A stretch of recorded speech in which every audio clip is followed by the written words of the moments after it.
So Nick and I are going to present this. I'm going to take sort of the first half or so, which will cover a tiny bit of LTER network background, because not everybody on this call or everybody that will hear the recording is already LTER. Some of the rationale and the goals for the course. And then Nick is going to take the structure and the content and talk a little bit about student projects and what's next. So LTER, hopefully most of you on the call know this, but established in 1980, currently 27 sites in the network with thousands of investigators and over 7,000 public data sets. One of the things that's quite unique about the LTER network is both the longevity of the records for many sites, but also the diversity of ecosystems that are involved in the network. There are very few other national or international networks that involve both terrestrial, marine, forest, freshwater, coastal sites. And the fact that we do science and take measurements around a limited number of core areas so that our data and our observations can align within those core areas, even when they are not originally intended to be sort of parallel or combined. So we do hypothesis-driven research, and so the data that we take is intended first to answer the questions that we're asking at a particular site. But because it's aligned in these areas, it has the potential to be combined and answer a whole range of other questions. Network Office is the 7 people. Ben Halpern, who's the executive director, myself, Nick and Angel, who are currently our data analysts, Gabe, as he said, who's doing communications, Molly, who does inclusion and access, and Christina, who's working on a related, the appeal project around community engagement. So that potential to combine data. How do we define synthesis? It's bringing together the results of multiple studies to test novel hypotheses. So the synthesis that the Network Office focuses on is primarily combining data. There are many other kinds of syntheses, and those are often done at the sites and across the network and between networks in other ways, but that's our focus. Like I said, LTER research is hypothesis-driven, and this creates really a perfect context for doing innovative synthesis. Since 2016, when the Network Office came to NCEAS, we've funded 14 synthesis working groups. Typically, they meet 3 or 4 times across a couple of years. In the last round of synthesis groups in particular, so early on, they worked in a pretty independent model. They decided their questions, they decided their methods, they moved through the process. We would give them advice about things that had been successful with other groups. We'd give them support in terms of access to computing resources, but we didn't give them a whole lot of hands-on help with doing the analysis. In the last full round of synthesis groups, that really changed. We brought on Nick and Angel. We have 2 in-house data analysts who are really well-versed in doing reproducible science. So the ways in which data can be combined through scripted analyses and then repeated, or new kinds of data added on, new additional data added on to the initial analysis. The groups, by and large, are immensely productive. On average, 5 or 6 publications per group, often pretty high-profile publications, lots of ecological letters, lots of nature climate change, and reaching well beyond the LTER network in terms of the data that's combined. In 2022, we also started funding smaller one-meeting Spark working groups, which are intended to sort of vet ideas, kind of figure out whether an idea for synthesis, whether the data is really there, what exactly are the questions that they want to ask. They often are precursor to larger synthesis groups or to other proposals. And that's part of a pipeline that really the course that we're talking about today launches. Groups are enthusiastic and curious, and they have an amazing time when they're here, and they're just really fun to be around and be part of. What the process looks like generally for the full synthesis groups is a phase of gathering data, a phase of deciding what, like, shaping the questions that they really want to ask out of the data that they have collected. Of course, they propose particular ideas, but that often changes when they see what's really available. A phase of intermittent meetings, as well as in between meeting asynchronous interactions, data analysis, and ultimately depositing the combined data set in a repository and making that publicly available, ideally along with the code, so that others can add on to it and continue the work. So I'm going to highlight 3 synthesis working groups and some of the work that they've done. Soil organic matter was, it actually was a short working group. They only met, I think, 3 times, and they had a little bit smaller funding, but they did some great work. They pulled together this awesome soil organic matter data set, and a ton of papers continue to come out of that on the science, but also observations about what sorts of measurements people who are collecting soil samples for other purposes could have made. So really intended to benefit researchers from outside their particular subdiscipline. Biodiversity productivity is still one of the superstars in terms of the number of papers they got out of their interaction, including a career award for Forrest Isbell, who started the working group as a postdoc at Cedar Creek. And I think many of you may know that biodiversity productivity is a major area of progress in ecology, and they've just done amazing things. Silica exports is a little bit newer. They were a collaboration of 2 researchers, neither of whom are strictly LTER researchers. So a USGS scientist and someone who's at Babson College. And they pulled together data from a large number of LTER streams. There are really no LTER sites that focus entirely on streams, but many LTER sites have streams and have stream data sets. So they're looking at silica and what controls the export of silica from a wide variety of ecosystems. And they pulled together USGS data, a bunch of data from Scandinavia, Australia, Antarctica, and LTER data. So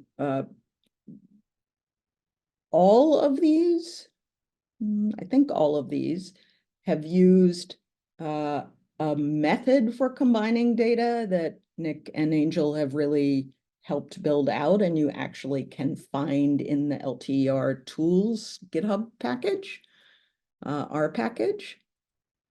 And almost all of these working groups include early career researchers. So they'll include a graduate student, often several postdocs, sometimes undergraduates.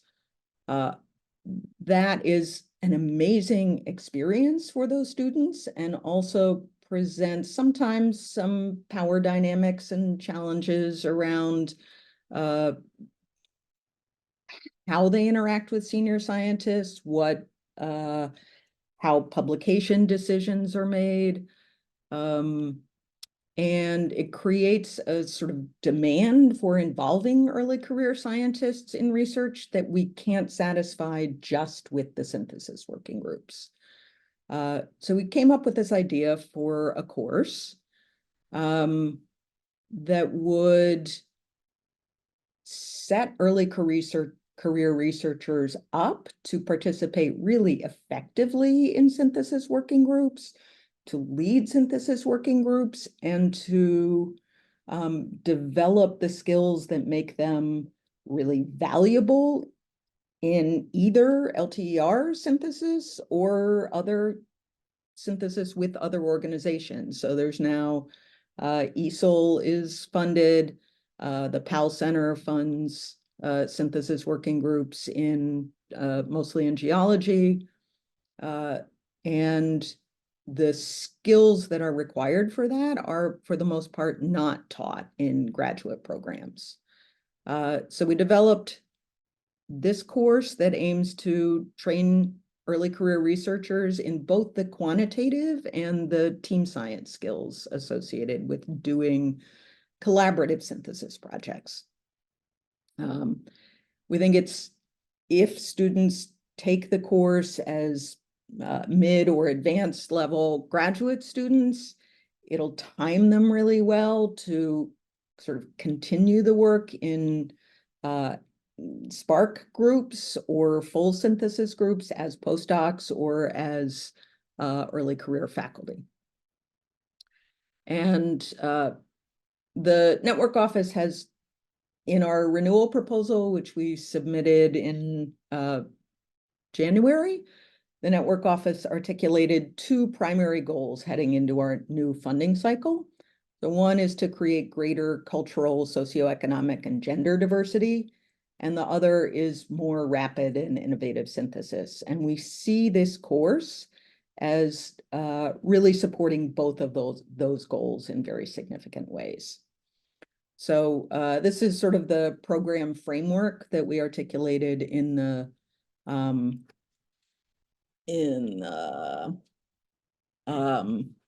proposal. And SSECR, you'll see, starts out down here on the lower left, but it contributes to so many of the important outputs, including speeding synthesis, including involving a greater variety of researchers in synthesis, and really accelerating the movement of those researchers, if they want it, into leadership positions in the network. So we are really excited about the potential of this course, really creating a pipeline for ideation for synthesis, and also supporting a pipeline and overcoming obstacles for underrepresented folks in research and in research leadership. So the main goals and the ways that we see the SSECR course contributing to the primary network office goals are to surface and test new synthesis ideas.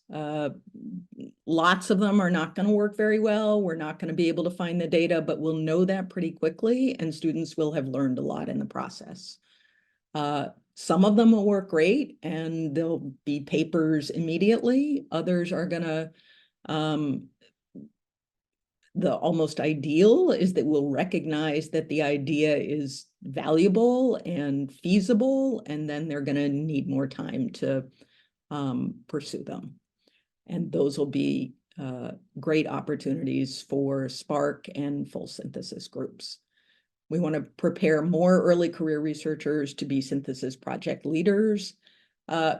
This is not minor. Connect grad students and postdocs across LTER sites. It's one of the great values of the network, is that it is a network that we connect, and develop intergenerational linkages around synthesis. So there are, We're envisioning the student projects that Nick is going to talk about as having science mentors that we will help recruit and connect. We'll also bring in a whole bunch of really experienced synthesizers, so it will be a huge opportunity to develop your networks. I'm gonna turn it over to Nick now, and he can tell you about the nuts and bolts, which is probably what most of you have been waiting for.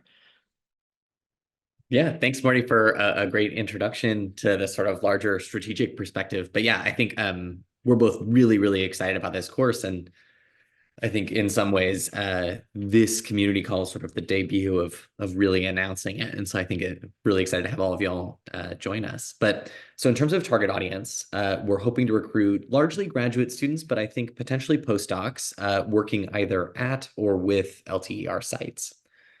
We're going to offer this course a couple for basically every other year for the next 3 years. And we're hoping to get about 1 student per site in each cohort.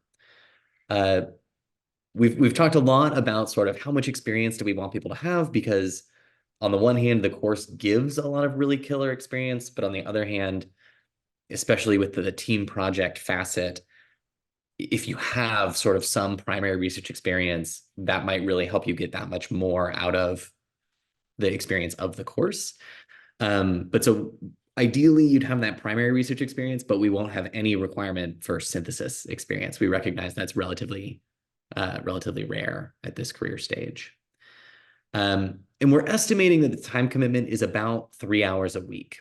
We're hoping that relatively limited time commitment combined with the likely products of the student projects will be very persuasive to principal investigators, graduate committees, and we're hoping that the ECRs who are interested in this can take this to whoever has to actually rubber stamp this and say, hey, look how cool this is. Look how much I'm going to get out of this.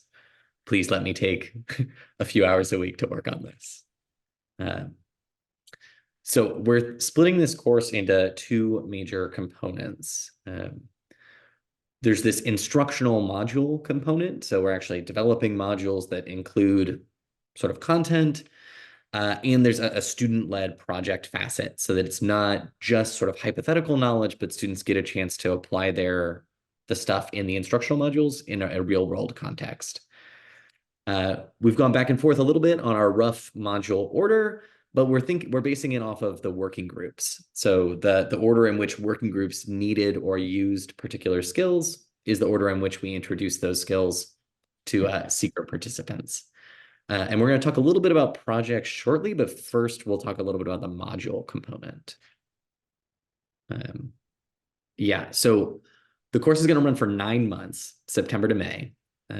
So the whole academic year. We're going to start with a full week in person at NCES. NCES is the National Center for Ecological Analysis and Synthesis in Santa Barbara, California. And we think that this meeting, 2 really solid goals that are going to come out of that first week are to sort of facilitate a sense of cohort community. I think during the pandemic, probably a lot of us either were participants in or taught fully virtual courses. And I think course community can be really hard to develop in a purely online format. And so we're hoping, like, you know, if you're going to dinner with people for this first week, or you're getting lunch together or whatever, that when we get to the Zoom component, you maybe feel more comfortable voicing your opinion in the Zoom chat or unmuting or that sort of thing. And then another secondary benefit of the in-person week is that we think that students in the course can sort of coalesce their individual project ideas into, oh, you know, I'm really excited about really a community ecology topic, and you're really excited about populations. You know, maybe we can find a topic that sort of lives at the border of those things and ask a question together that we're both really excited about. After that first full week, we'll do bi-weekly synchronous virtual meetings. And this is bi-weekly as in the sense of every other week, not twice a week. And then in the off weeks, so when we're not doing instructional modules, we're going to recommend that groups meet together and with their project mentors. And that can be something where the groups sort of schedule whatever time works well for them. So maybe if they're all Eastern time people, they could meet at 6 a.m. Pacific, without any issue. But a lot of flexibility, a lot of freedom for that facet, just to make sure it works for everyone in the group. So within each of the class sessions, there's an inspiration component, what we're calling it, and then an instruction component. Hopefully the instruction component is still inspiring and the inspiration is still instructive, but still. So the instruction component, we think is going to take about an hour, and it's going to be led by experienced synthesizers, as Marty put it. So that's people who've done serious synthesis work before, often like working group leads or working group participants. And it'll be, each of these inspiration sections will be tightly linked with that instructional module. So if the module is on project management, we're going to have synthesizers who had a lot of experience with project management or learned a lot about project management through their synthesis experience to sort of underscore the value of the lessons that they learned in that sphere. Hopefully help students avoid pitfalls that those more experienced people fell into themselves. On the instruction component, that's going to be the remaining 2 hours of the 3 hours per week. And these instructional modules are led largely by L&O staff, but also guest speakers. The LTER network is going to recruit a bunch of people, so that could be site information managers. That might also be working group participants. We have a couple of people who have a lot of formal training in inclusive facilitation. And so those modules are going to be led by professionals in their field. And again, each of those instruction things is going to focus on one of these content modules for that session. So before, I feel like we're sort of building it up a lot, but before we actually get into the actual module categories that we've identified, we sort of split them into 2 categories. The first is this team science or inclusive facilitation emphasis. So when I was a primary researcher, I definitely thought that it was more fun to do primary science with a group, with your lab group, with people within your department, what have you. But technically, it's not required, right? Like you could just read a ton of the literature by yourself and go out in the field by yourself and do this primary research solo. Synthesis work really cannot be done without meaningful engagement with the team. And so we have a whole suite of modules that focus on these sort of soft skills. And we're doing a lot of work to ensure that each of them has sort of a consistent inclusivity lens built in. We considered an inclusivity module, but we thought that it makes more sense to sort of treat justice and diversity as interwoven in these skills rather than as somehow like a separatable component. And speaking only for myself, I know that when I was a grad student, I think these skills were particularly absent from graduate school curricula. I think there were departments that had killer biostatistics programs or coding programs, but very few of them said, how do you be a mentor? Like, how do you facilitate a team meeting so that like a quieter person who has a harder time speaking up can speak up, and maybe somebody who's a little more comfortable dominating the conversation can learn how to take a step back or two. And so I think these modules were particularly excited about. Next slide. So then on the other side of the sort of team science bit, synthesis does usually require significant quantitative efforts, right? So your primary research, you have a lot of control over the data structure and sort of like even down to just what are column names called, or are you going to analyze stuff in Excel, or are you going to use a programming language like R or Python? But for synthesis work, you have to sort of make do with all of the idiosyncrasies of the individual researchers who developed each of their separate data files.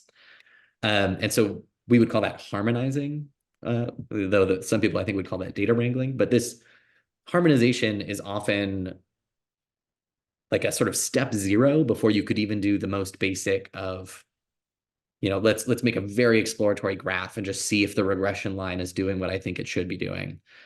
You have to do it often, 1,000 lines of code to even get to that point in a synthesis project. And then after you've done your harmonizing, you do have a ton of quality control checks to do. Make sure that if project X took soil cores and so did project Y, You have to ensure that, okay, were they at the same depths? Did they use the same equipment? If they didn't, does that matter? And so in order to make sure that the data are actually comparable that you are synthesizing, you have to do a really in-depth examination of hopefully formalized metadata. But as a worst case, you're sort of doing a very tight read of the method section of those papers, or potentially even reaching out to those PIs. But regardless of how you accomplish that, the quality control does require solid quantitative skills. Next slide. Perfect. So without further ado, we got our 15 proposed modules from these two categories. So in the team science side, we have team science practices. So sort of a larger strategic module, inclusive facilitation, supporting divergent, emergent, and convergent thinking. So that's sort of how groups are sort of doing their dialogue, doing their discussion at various phases in the project. Authorship and intellectual credit comes up a ton in groups like this. Project management is a huge facet because there are a lot of threads to sort of keep track of. And then you sort of finish up with stuff like logic models and communicating your findings. On the quantitative side, similar to team science practices, right? We start with, okay, how do you do this reproducibly? This sort of applies to all of the subsequent modules. We talk about version control systems, which for those of you who are familiar is stuff like Git and GitHub. We do data discovery and management, data visualization, but also visualization as an exploratory tool. Then we do data wrangling, a little bit of analysis and modeling, a touch of spatial data and interactivity, which often comes up for working groups and synthesis groups generally. And then sort of comparable to communicating findings, we end with this sort of reproducible reports module. And that one is sort of quasi in both categories, but we've put it in quantitative skills for now. So in terms of content availability, right? So we want these cohorts to have about 30 students, but we hope that these skills are valuable and exciting to a huge section of people in and outside of the network. So as part of that commitment, we're going to make all of the full course materials publicly available. And so the link is right there, and I put it in the chat earlier. But that is the course page. And right now, only 2 modules have content in them. But we will have more of them fleshed out by the time we actually offer the course.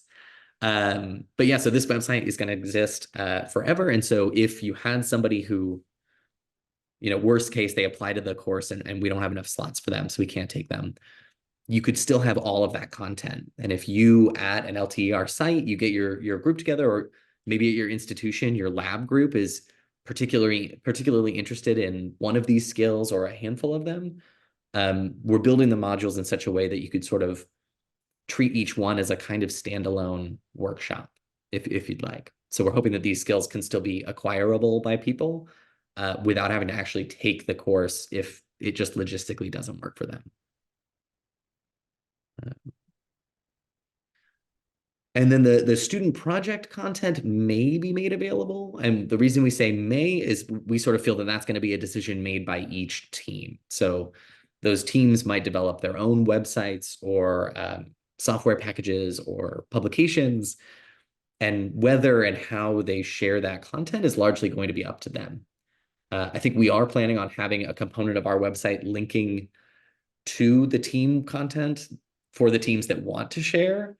So hopefully a lot of that, will be available too, but we'll see what those groups decide. I'm gonna pause for effect, get a sip of water.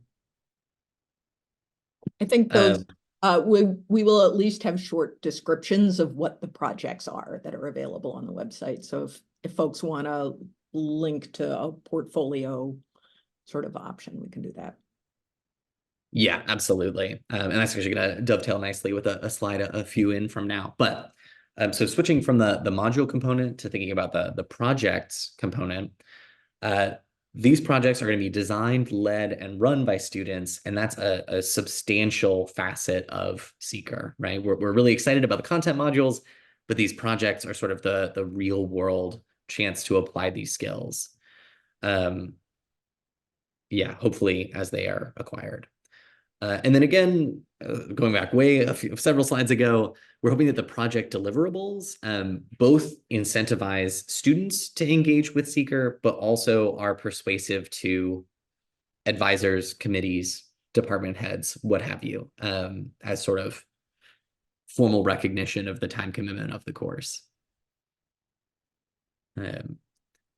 So to help each group kind of stay on track, we're going to be pairing each team with a synthesis mentor to guide that team. And I think, Marty, can I get the next slide? Yeah. So all the mentors are going to be volunteers recruited due to synthesis experience or sort of related discipline stuff. So far, we're mostly looking at people who have already been working group leaders or working group participants. So they sort of have a sense for how these projects tend to evolve and the hurdles that come up with working in teams like this. And for all the volunteers that we're recruiting, we're sort of recording their discipline and their ecosystem or ecosystems disciplines. And so we're going to be pairing these mentors with project teams based on overlap on those two categories. So if a group forms that says, okay, we're really curious about the inorganic chemistry of something to do with the ocean, we're hoping to get a marine biologist or like a biogeochemist paired up with that group. So you get somebody who not only has synthesis experience, but maybe also has discipline experience and can sort of help you like, oh, you know what? I think reviewer number 2 might have this piece of feedback on your current strategy. So maybe you can reformulate a little bit to, have some good defense against that piece of comment, that piece of feedback.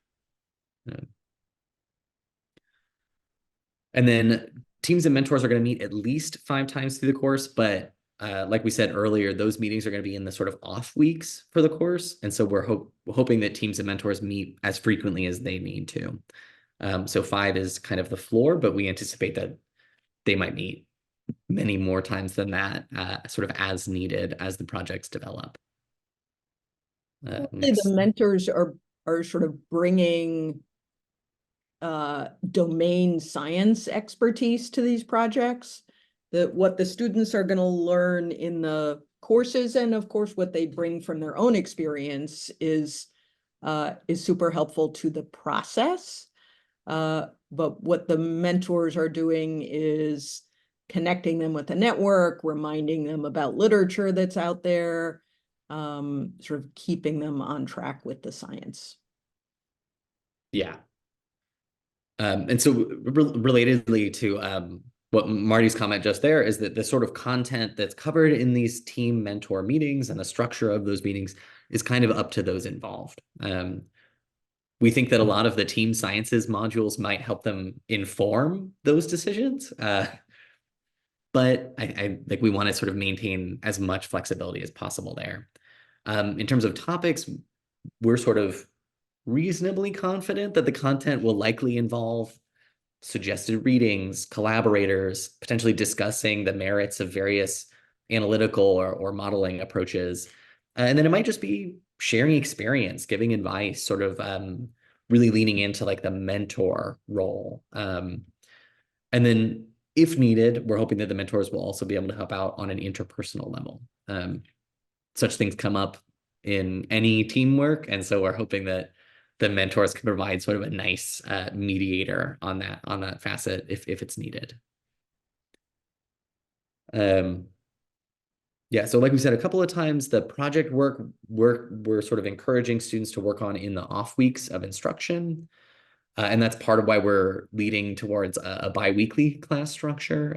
I've seen workshops and courses that are sort of like this, where they're like, okay, we're going to do drinking from a fire hose for the next 3 months, and then you're going to go just jam on all those skills that you know. And by the time you sort of shift to the doing it phase, I at least can never remember. I'm like, well, what was the first half of the course? All I remember is the late stage skills that I actually don't really need right now. And so ideally, actually, the sort of students are going to be leveraging the stuff they're using right then and sort of pining for the content of the upcoming weeks. Like, oh God, like I wish we had done project management. And then, the next week or the week after, we're doing the project management module.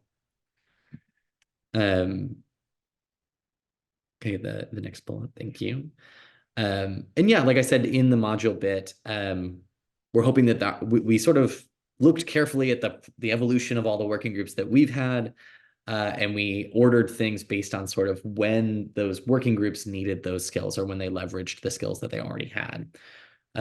We have a little bit of flexibility. So if we need to, we can shift modules. So we can bump a module, one or two forward and move the others back a little bit. If it turns out that everybody is like, oh gosh, I really wish we could do spatial data right now. We have the sort of nimbleness necessary to bump that module forward if that's what's needed. So in terms of project team creation, as part of the application that students submit to be a part of the course, they propose a synthesis project idea.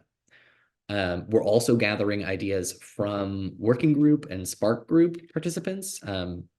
Those groups almost always at the end of their funding, they're like, okay, here's the next 10 ideas that I had that I can't chase down right now, but I'm thinking about. And so we're sort of going to those groups and saying, hey, which of those 10 ideas would you be willing to offer up for students in this course to take on, potentially with you as the team mentor because of that sort of discipline domain knowledge. And relatedly, the project mentors themselves may suggest topics. But so all of this is just sort of meant that there's a set of ideas sort of in the room when all these students are arriving during the in-person week. And we're setting aside, our schedule is still a work in progress, but the schedule for that first in-person week right now, about half the time is set aside of that first week for teams to sort of coalesce these ideas into larger projects that are going to run the span of the course. And we're hoping / planning for about 6 groups of 5 to 6 students each, give or take. So these project ideas are all going to what we're calling right now sort of a menu of ideas. And this is partly something recommended to us by early conversations with site information managers. But so all these different project ideas from all these different sources, we're going to put into this menu. And then all of the synthesis activities that sort of go under the LTER network heading will have a chance to add to this menu. So that's working groups, that's Spark groups, that's next steps ideas produced by SSECR project teams themselves. So that one is small comfort to the first cohort, but also all following cohorts will benefit from the preceding ones. And then we also have a triannual all scientists meeting that has really exciting synthesis presentations that might also generate such ideas. And then in addition to bringing their own ideas, subsequent cohorts will be able to sort of pick and choose from this menu and sort of see what inspires them in there. So home stretch of this presentation, but so our ongoing plans right now, we're continuing to recruit project mentors, course instructors. For those of you who clicked the link to the website, you'll see that we're still refining module learning objectives and content, and also trying to find valuable sort of aligned activities and readings, right? Like just because we have this highly interactive project component doesn't mean we want to avoid the sort of sage on the stage mode of instructional delivery. So for the instructional modules, we still want them to be highly interactive and engaging. Particularly important, I think, for courses that have a significant virtual element. Yeah, Marty's point is well taken. You'll get to see the syllabus sort of build itself in the coming weeks. So in terms of on the horizon, right now we're doing our call for mentors and announcement of course to students. This community call is part of now. And in spring of 2024, we're going to sort of moving through the student applications, soliciting them, but also reviewing them. Summer 2024, we're going to make application decisions and finalize our content. And then fall 2024 to spring 2025 is the first cohort of SSECR students.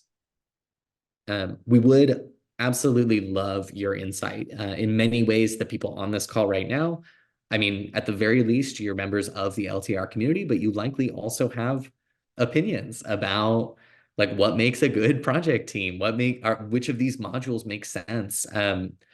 So we're posting these questions to the LTER discourse, which is our new sort of social community platform, if you're not a part of it yet.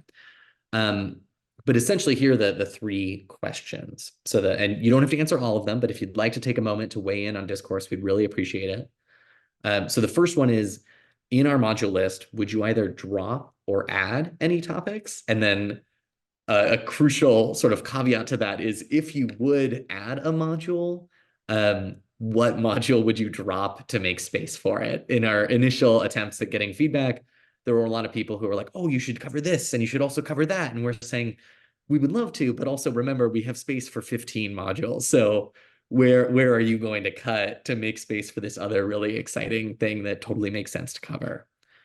The next question is, if you have any particular resources that you find super valuable, if you're thinking about inclusive facilitation and you're like, oh my gosh, my department offered this amazing workshop, and that workshop has a website, and it would be so cool to share that with the students in this course or anybody who visits the course website.